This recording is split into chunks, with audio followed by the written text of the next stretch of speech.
Okay, in this second video, looking at the sociological research process here, I'm actually not going to really lecture too much, and instead I'm just going to give you some advice on how to read and how to pull out some information from the online reading that you have.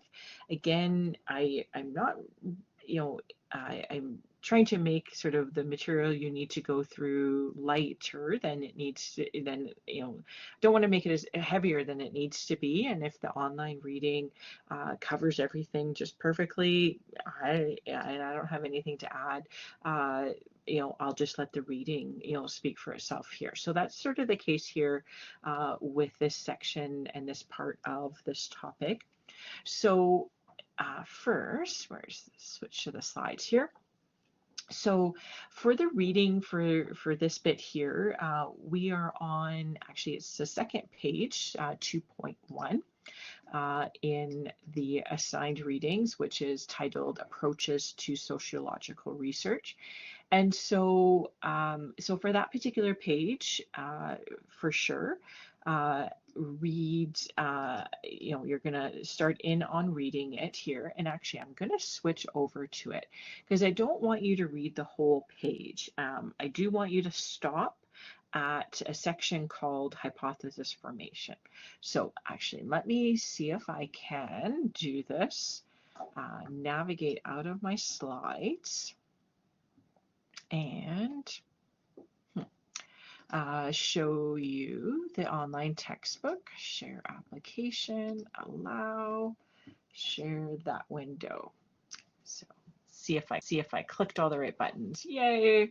All right, so this is the page 2.1. As I said, it approaches to sociological research. So start in on and read everything that's here.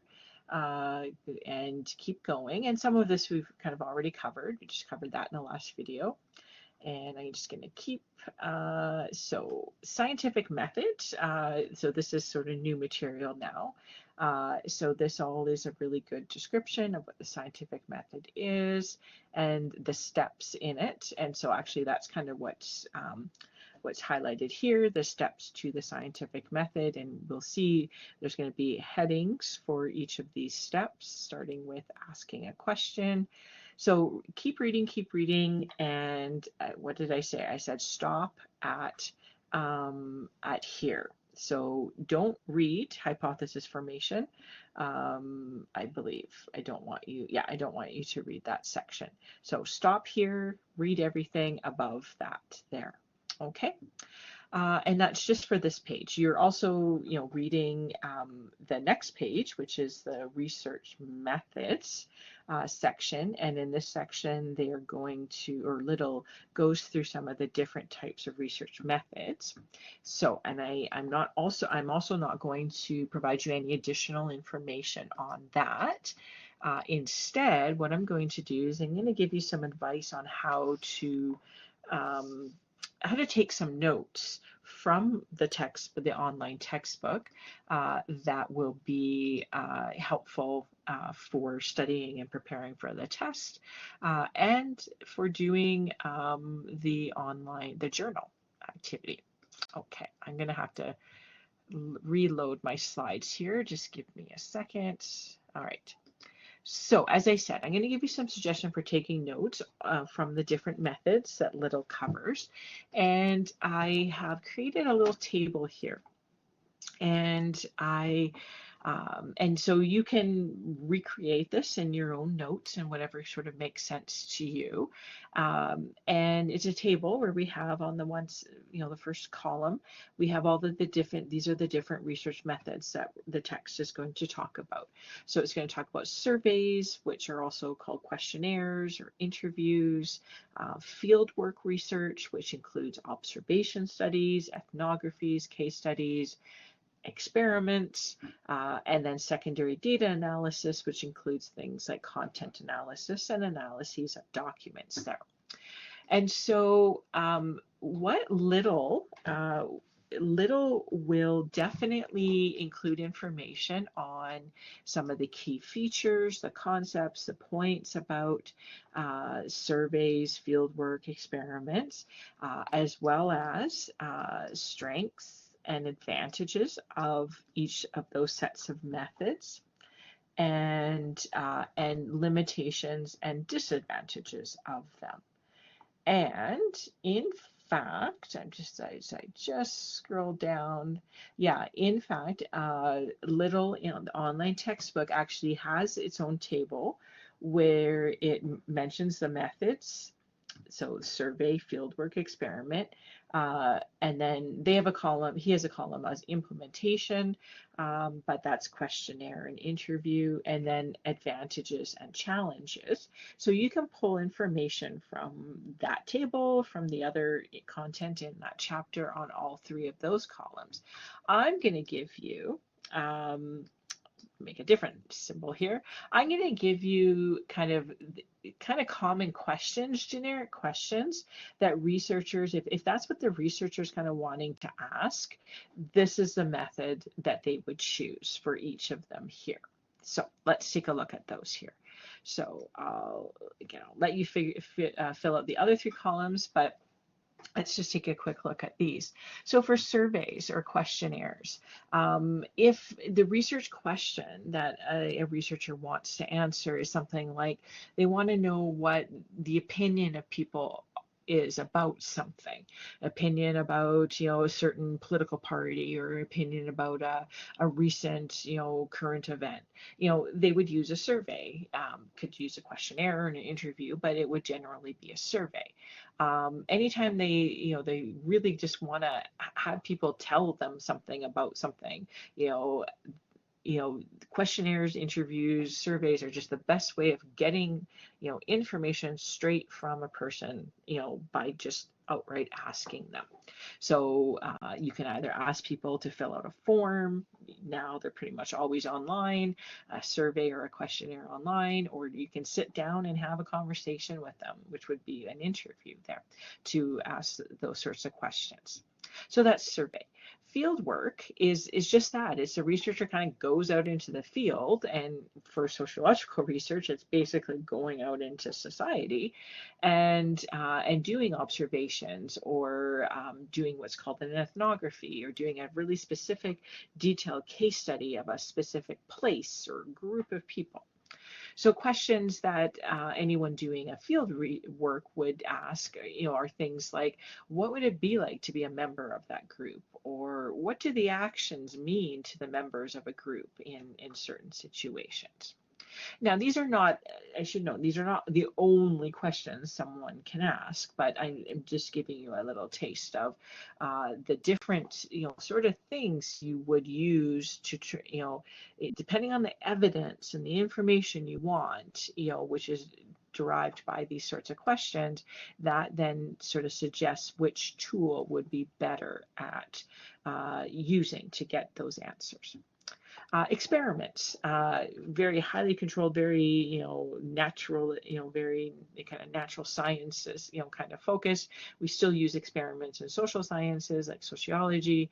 Experiments are really good at answering the question, what is causing this?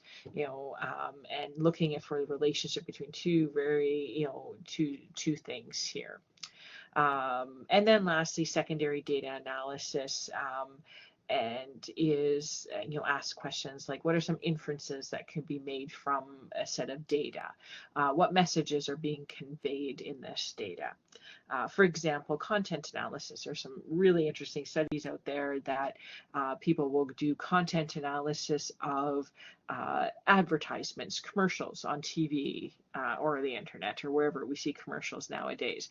I've seen some really interesting studies that look at just like advertising geared toward children and like children's toys, and trying to tease out what are the messages that are being conveyed to children in toy ads, and are they gendered? And research has found that ads for girl toys have very different messages messages about how girls should be and behave and how they even should play, very different messages than those ads that are geared toward boy children. So what messages are being conveyed in whatever you are, looking at in terms of secondary data analysis.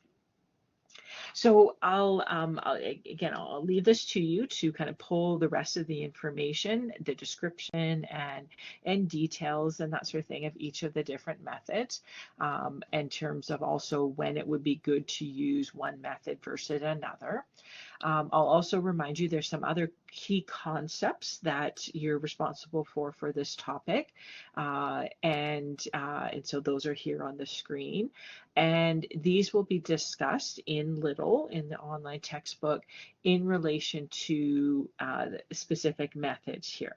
So for example, the Hawthorne effect is a concept that needs to be considered if you're doing field work, as well as if you're doing a research, because the Hawthorne effect is this sort of principle that if people know that they're being studied, if they know that they're being observed, they're going to change their behavior. So you're not really going to get a true, accurate data, if people know that they're being studied.